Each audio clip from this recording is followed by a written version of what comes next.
नमस्कार, आप सभी का आज की वीडियो में बहुत बहुत स्वागत है।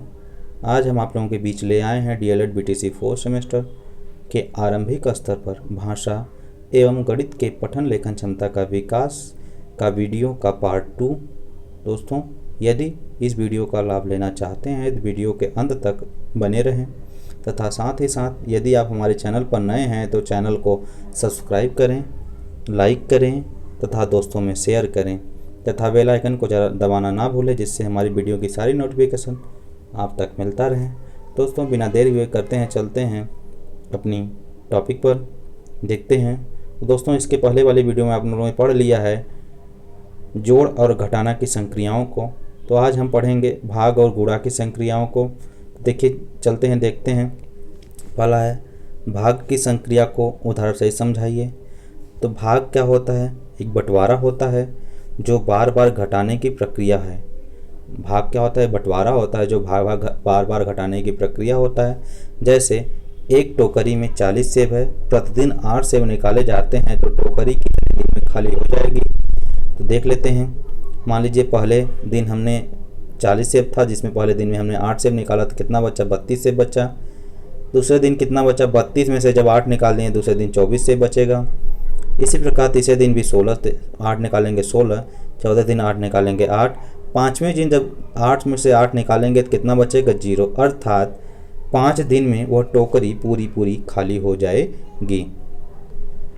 दोस्तों, इस क्रिया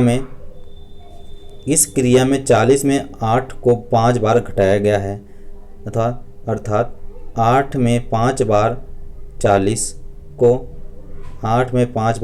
को अर्थात 40 में जब 5 से भाग देंगे तो आपका 8 आएगा, अथवा 40 भागे 8 बराबर 5। उत्तर की प्राप्ति क्या होती है? आपको 5 दिन। तो विशेष क्या है? आपका विशेष फार्मूला होता है, बहुत ही इंपॉर्टेंट होता है, चाहे डीएलएड हो, चाहे बीटीसी हो, चाहे यूपी टेट या सी टेट हो, कभी कभी पूछा जाता है। तो देख लीजिए, वह संख्या जिसमें भाग दिया जाता है उसे भाज्य कहते हैं।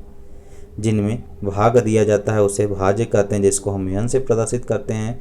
जिस संख्या से भाग दिया जाता है उसे भाजक कहते हैं, जिसको हम t से कहते हैं। जितनी बार भाग जाता है उसे भागफल कहते हैं, जहाँ पे हमारा क्या होता है?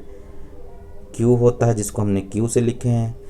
तथा घटाने पर जो शेष बचता है उसको क्या कहते हैं? r कहते हैं, जिसको हमने रिमाइंडर से प्रदर्शित किया है। यहाँ पे देख सकते हैं, आपको दर्शाया भी गया है कि बीच वाले को भाज्य, पहले जिससे भाग दिया जाता है उसे भाजक, तथा जो भाग आता है वो भागफल, तथा जो नीचे घटाने में बचता है उसे हम क्या कहते हैं? शेषफल कहते हैं। देख लीजिए, इस मूल संक्रिया के अध्ययन में अध्यापक सरल से कठिन, स्थूल से सूक्ष्म की ओर बढ़ता है। पहले वह सरल भाग सिखाता है, फिर बालकों को हासिल वाले भाग सिखाता है, जिनका विवरण निम्न उदाहरणों से समझाया जाता है। जैसे कोई भी अध्यापक है, अगर वो भाग सिखाता है बच्चों को तो क्या करता है? पहले सरल सिखाता है, फिर धीरे धीरे उसकी स्तर को बढ़ाते हुए चलता है, जिससे बच्चे धीरे धीरे आसानी से सीख जाते हैं।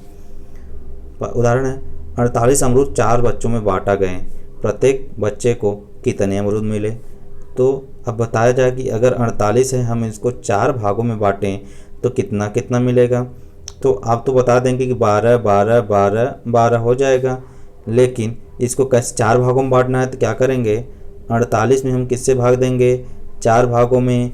4 क्या? 4 एक कम 4, कट जाएगा 8 उतरा।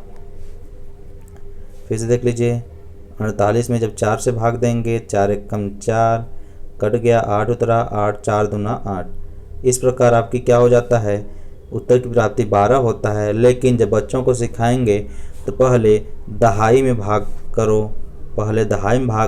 अमरूद बाई इकाई में है, अर्थात 4 दहाई में है, अर्थात 40 में जब 4 से भाग देंगे 10, 8 इकाई में 8 से 4 भाग देंगे 2, तो कितना? अगर 48 में जब 4 से 40 में दिए थे 10 आया था, 4 में भाग दिए थे 2, तो 10 और 2 12, प्रत्येक बच्चे को 12 अमरूद मिलेंगे।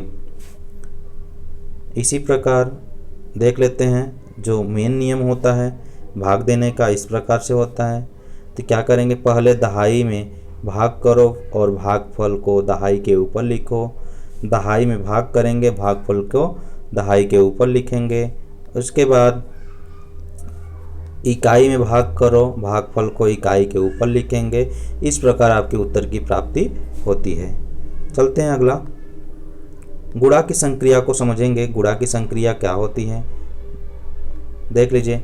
गुणा जोड़ की आसान विधि गुणा होती है, और भाग क्या होता है, बंटवारा किया जाता है तो उसमें भाग होता है। और गुणा में क्या होता है, जोड़ की आसान विधि गुणा होती है, क्योंकि एक ही संख्या को बार बार जोड़ने से जोड़ने की क्रिया गुणा का रूप ले लेती है। जैसे 25 को 5 से गुणा कर दीजिए तो कितना आएगा, 130। ठीक है, इसी प्रकार 26 को 5 से गुणा करेंगे तो 130 आएगा। और अगर हम 26 प्लस 26 प्लस 26 प्लस 26 प्लस 26 5 बार लिखेंगे तब पर भी क्या आएगा, आपका जोड़ने पर 130। इसीलिए कहा गया गुणा एक जोड़ की क्रिया है। जोड़ की आसान विधि को गुणा कहते हैं। गुणा करने के नियम देख लेते हैं। गुणा करने के नियम क्या है, इकाई का गुणा करने पर प्राप्त गुणनफल को इकाई स्तंभ के नीचे और दहाई का गुणा करने से प्राप्त गुणनफल को दहाई स्तंभ के नीचे लिखना शुरू करते हैं। दहाई के गुणनफल में इकाई के स्थान पर 0 लिख देते हैं। दूसरा है, इसी प्रकार सैकड़े के अंक का गुणा करने पर प्राप्त गुणनफल को सैकड़े के स्तंभ से लिखना शुरू करते हैं। इकाई और दहाई के स्तंभ को 0 कर देते हैं। आखिर तीनों गुणनफलों का योग प्राप्त करके हमें क्या मिलता है, आंसर की प्राप्ति। अगला है, शून्य की विशेषताएं क्या होती हैं। शून्य की विशेषताएं होती हैं तो पहला क्या है, किसी संख्या के दाहिनी ओर शून्य रखने पर उस संख्या का 10 गुना हो जाता है। जैसे 2 के दाहिने अगर हम शून्य रखते हैं तो वह 20 हो जाता है। अगला है, किसी संख्या में अन्य संख्या जोड़ने पर बड़ी संख्या प्राप्त होती है, किंतु शून्य संख्या जोड़ने पर कोई परिवर्तन नहीं होता। अब जैसे 0 में हम 2 जोड़ते हैं तो आपको क्या मिलता है, 2 मिलेगा, और 2 में 0 जोड़ेंगे तब पर भी आपका कोई परिवर्तन नहीं आएगा, आपका वही मान प्राप्त होगा। अगला है, तीसरा नियम, किसी बड़ी संख्या में छोटी संख्या घटाने पर छोटी संख्या प्राप्त होती है, किंतु 0 घटाने पर कोई संख्या परिवर्तित नहीं है। 2 में से 0 घटाएंगे तब पर भी आपका 2 आएगा। ठीक है, अगला है, शून्य में से कुछ घटाया नहीं जा सकता। अब शून्य है, उनमें से कुछ घटाएंगे तो कुछ नहीं मिलेगा आपको, घटाया नहीं जा सकता क्योंकि शून्य कुछ है ही नहीं, घटाना संभव है ही नहीं। अगला है, शून्य से गुणा करने पर शून्य प्राप्त होता है। शून्य में किसी भी संख्या से गुणा करेंगे तो आपका शून्य की प्राप्ति होती है, चाहे जितनी बड़ी संख्या हो, अगर उसमें शून्य से गुणा कर दिया गया तो सबको 0 कर देता है। शून्य से भाग नहीं दिया जा सकता, अर्थात शून्य में भाग दे ही नहीं सकते, अर्थात उसकी मान जो होता है अनंत की प्राप्ति होती है।